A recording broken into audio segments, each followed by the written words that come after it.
Welcome to the Wise Doula podcast, a place for informative, uplifting, and educational conversations.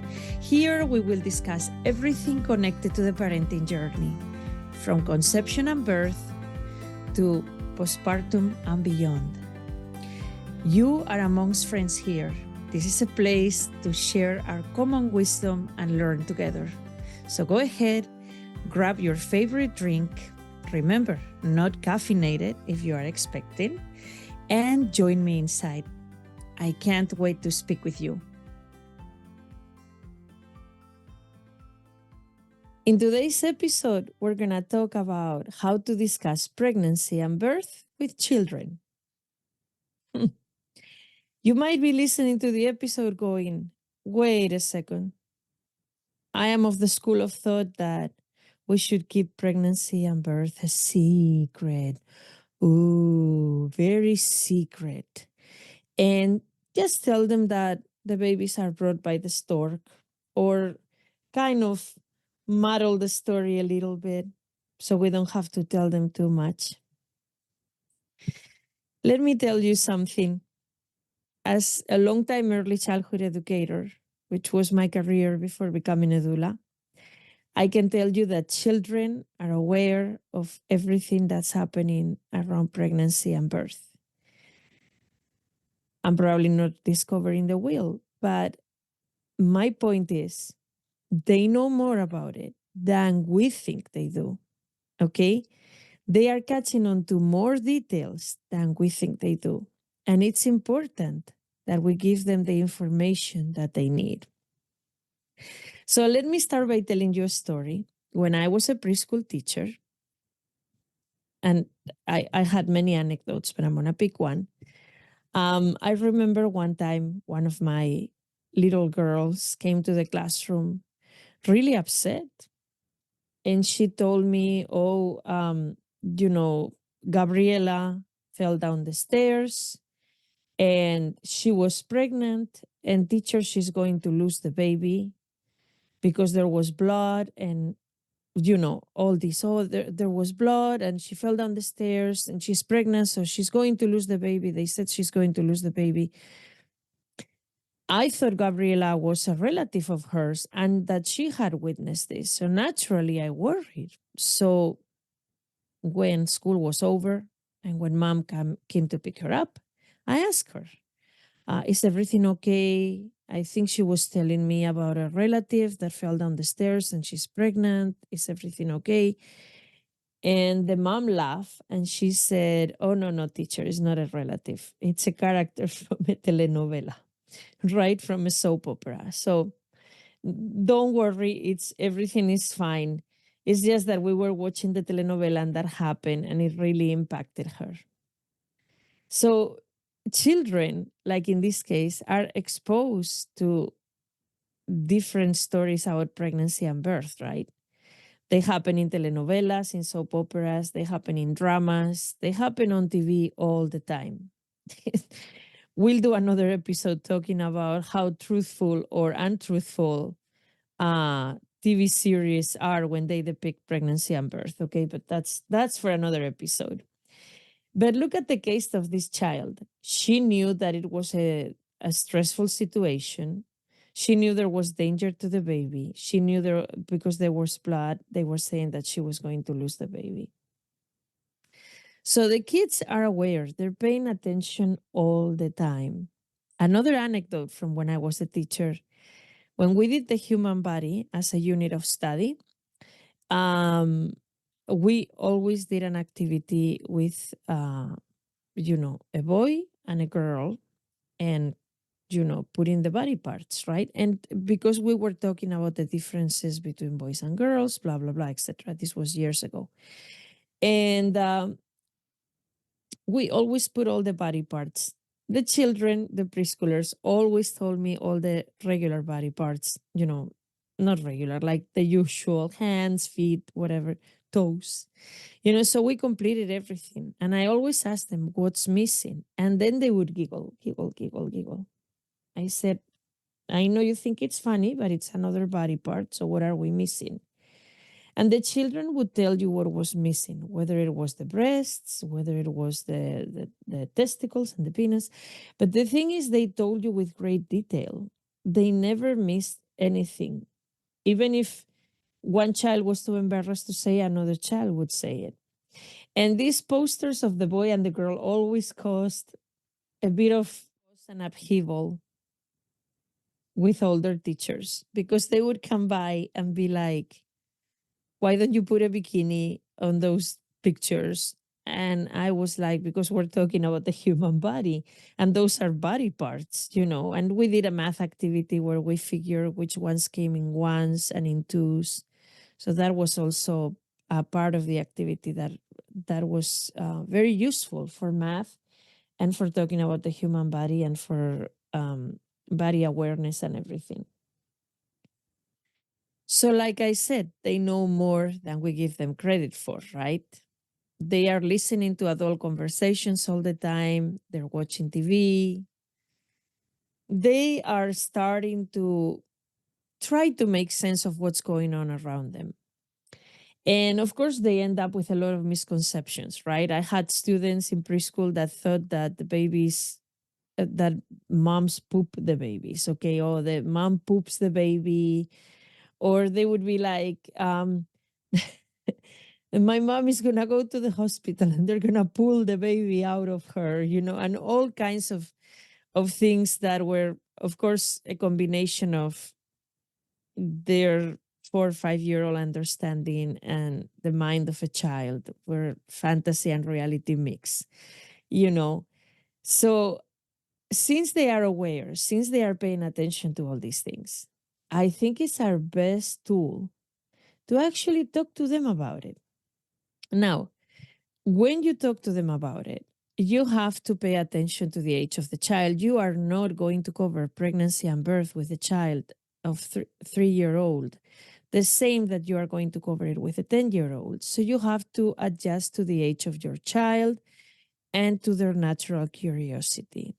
But avoiding the subject is not something that serves us well, quite the contrary. So have a conversation with your child, okay? I am not saying go and tell them every detail with like microscopic detail, everything that happens. No. Again, we're adjusting to their age group and to their curiosity level.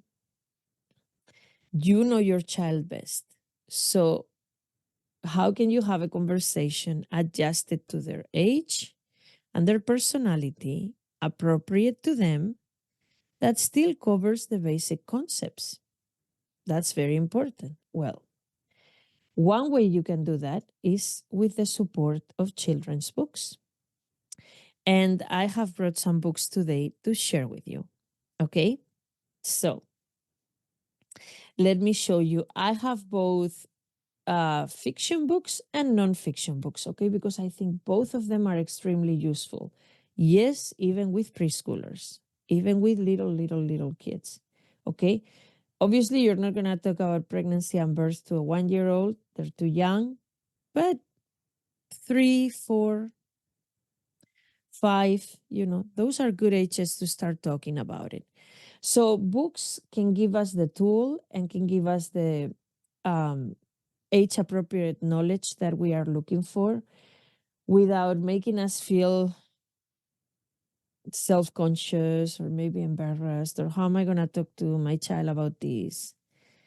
But if you're pregnant and your child, your young child, is seeing that belly grow, is seeing the changes, is seeing, you know, that mom is feeling more tired or she needs to sleep more or whatever, she's going to the doctor more. Children are living all that with a certain level of curiosity, fear, what's going on, things are changing, I don't know how or why. I mean, they do know why. They know there is a baby in there, but I mean, they don't know how. And they're a little unsure, especially if this is your second baby and your first is now losing that precious status of the prince or princess, you know, where they were the center of attention. And now this baby is coming to change all that. So they're seeing mom and dad, they're seeing changes, they're seeing a belly growing. We cannot get away with, oh, yeah, whatever, whatever. We'll just tell them a couple of things and good luck.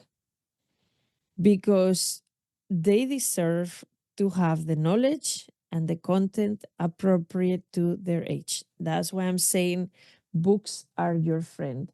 And it's as simple as going to your local library and asking the librarian, please help me find some books that are good for pregnancy and birth to discuss pregnancy and birth with children, which is exactly what I did. Librarians are our best tool, okay, because they are very familiar with their catalog and they can help us find material. Now you have to be the discerning adult looking at the books and going, okay, this book is great. I don't think this book is going to work. So ultimately, you get to decide the books. But the books are a really good ally for us to start those conversations. And let me show you some of the books I got. We have this book. If you're watching YouTube, you're going to see the cover. It's called 9 Months by Miranda Paul and Jason Chin. Miranda Paul is the author. Jason Chin is the illustrator. And this book talks about changes as the pregnancy progresses in a positive way. It has illustrations of embryo and fetal development, which I think is amazing. And it also has a final section so you can extend your learning. So let me show you a little bit. You see how, let me go to that page. See how it talks about the different stages of the embryo and the fetus, and it shows illustrations to reflect what that looks like. Yeah. And what is happening at that week in the development of the baby. Yeah. Even though they're illustrations and not pictures, they're pretty amazing. And what I really love about this video, other than the illustrations and the way it's very clear in what it explains, is that it has a section at the end where you can extend the child's learning. And it gives additional details. So you can, as a parent, you can look through it and be like, I think it would be cool to talk about a little more about what's happening this week. So you can concentrate on that. Or I think it would be cool to talk about what it happens when we get twins instead of a singleton. Okay, that would be really cool. So this book is really amazing because like I said, it talks about the changes, it shows the illustrations, and it gives you an opportunity to learn more at the back. Then I also got this one, The Baby Tree by Sophie Blackall. This one is a little more whimsical and talks about what's the natural curiosity in children. Okay, so the child in the story is asking different people and he's getting different answers about where babies came from. One of the answers is that the babies come from a baby tree. At the end of the book, he asks mom and dad, and everything comes together for him. He realizes everybody told him a little bit of truth, but mom and dad are the ones that finally put it together for him. So this book is has the illustrations.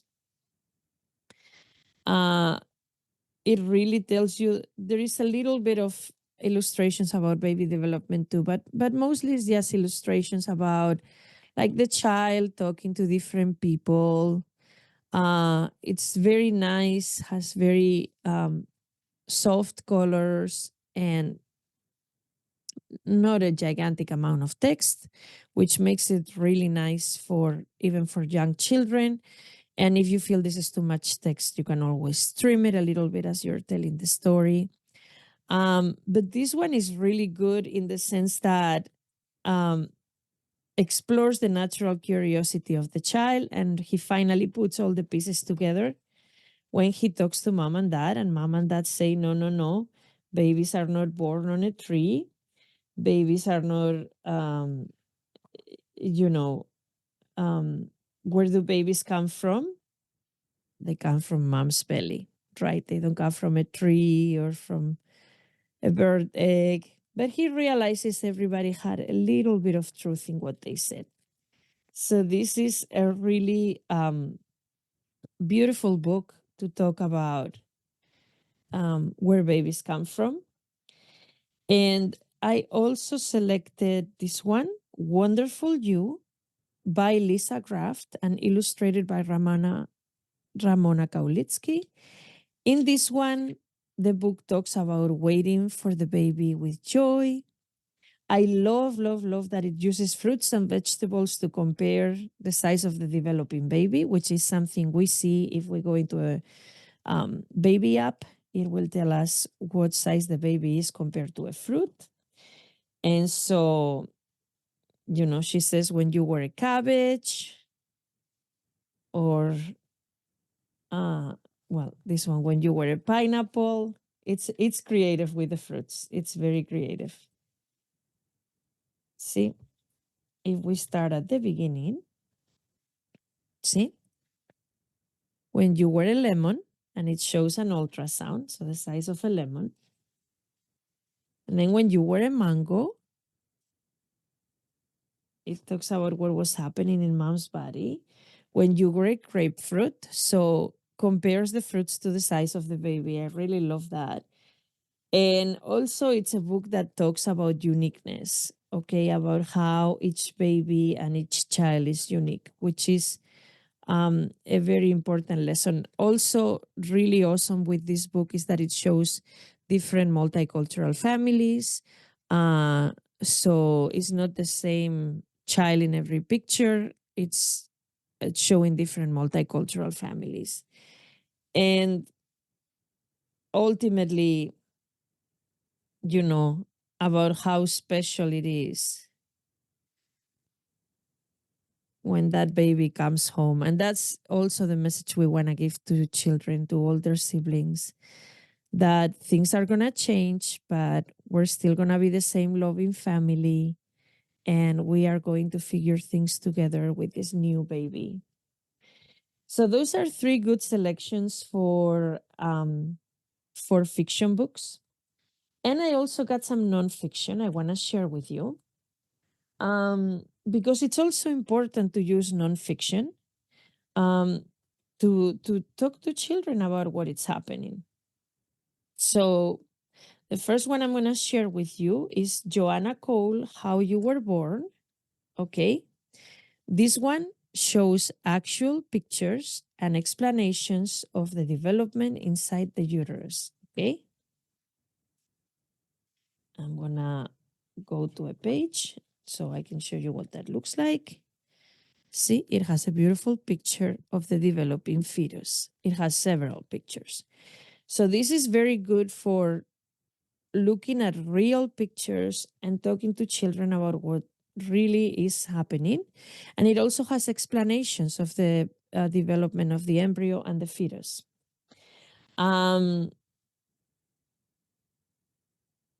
We have Look at Your Body, Reproduction and Growth. Okay. And this one has illustrations that explain how the baby develops, starting from the embryo, and has excellent visuals. See, it even has the reproductive system. So a really good book to also talk about what is happening inside of mom's belly. Yeah. I found this one really lovely as well, How I Was Born. This one even talks to the child about how the parents made love and gestated a baby. How I Was Born by Marie Waves. And I also have The Miracle of Life. And this one, I have a little bit of an anecdote with this one, which I will tell you in a second. But this one explains the placenta, the uterus, the reproductive system. You are able to keep it simple or extended because the book has quite a lot of information. But see how the illustrations are super detailed, showing the inside of the uterus, the placenta, the way the baby is positioned. And these are all conversations we can have with children. This is what's happening with your little brother or your little sister inside mommy's belly right now, mommy's uterus. The anecdote I have with the miracle of life is that when I was at the Baby Expo and Community Baby Shower a few days ago, at the time of recording, um, a mom came and she's like, "Oh my goodness, the miracle of life. This book must be so old. I remember the movie." So she went to look at the copyright. And when she looked, she's like, "Oh my goodness, 1994." And I'm like, "Yep, it's been a while." And before I could say anything, she actually goes, "Well, I guess the book is old, but the development of babies hasn't changed. Babies are still developing the same way." And I'm like, "Exactly." So when you're looking at a nonfiction book, of course, you want books that are up to date and everything. But when you're looking at a nonfiction book, if the information inside is still accurate, you are good to go. So, super important to lean on books to talk about that subject, okay? Super important that we don't put the kids on the sidelines and be like, "Oh, I guess it's fine. We'll just tell him or her a couple of things and they'll be okay." No, talk to them. This new baby coming is going to affect them too. Involve them in the process of pregnancy, okay? Involve them. Invite them to play nice music for their sibling, to read a story to their sibling, to sit with you and gently touch your tummy and talk to the baby. Invite them to be a part of the equation, okay? And also talk about what's going to happen when the baby comes home. That's another part where kids really struggle sometimes. So talk to them about that. There are excellent books out there to talk about also feelings and what happens with our feelings when a new baby brother or sister comes. And I cannot recommend you enough both The Kissing Hand and A Pocket Full of Kisses. The Pocket Full of Kisses, The Kissing Hand is about a little one missing his mom in school. So it's an excellent book to read at the beginning of the school year. But A Pocket Full of Kisses talks about how when mommy is going to have a second baby, her first son thinks that her love is going to run out because, she's going to give it all to this second baby. And mom explains how she doesn't just have one kiss that comes from the first book, that she puts a kiss on his paw. She has a pocket full of kisses, meaning that her love is not going to divide, her love is going to continue growing exponentially. So, a really good book to talk about emotions and to talk about how when the new baby comes, I will continue loving you and I will also love the new baby. So, in closing for this episode, I am going to read a little excerpt from the book 9 Months by Miranda Paul, illustrated by Jason Chin. I hope you enjoy it.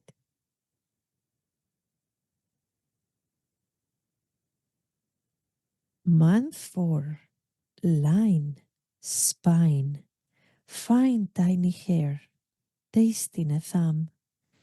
Tasting was there. 5, lips, flips, curve, deep and groove. She has a face. She likes to move. 6, grasp, clasp, ears that can hear. Sing as she listens. Tell her you are near. Month 7, lashes, flashes, systems grow strong. Feel all those hiccups. Feel her stretch long. 8 and 9, turn, turn, not much more room. She's slowing down. She's coming soon.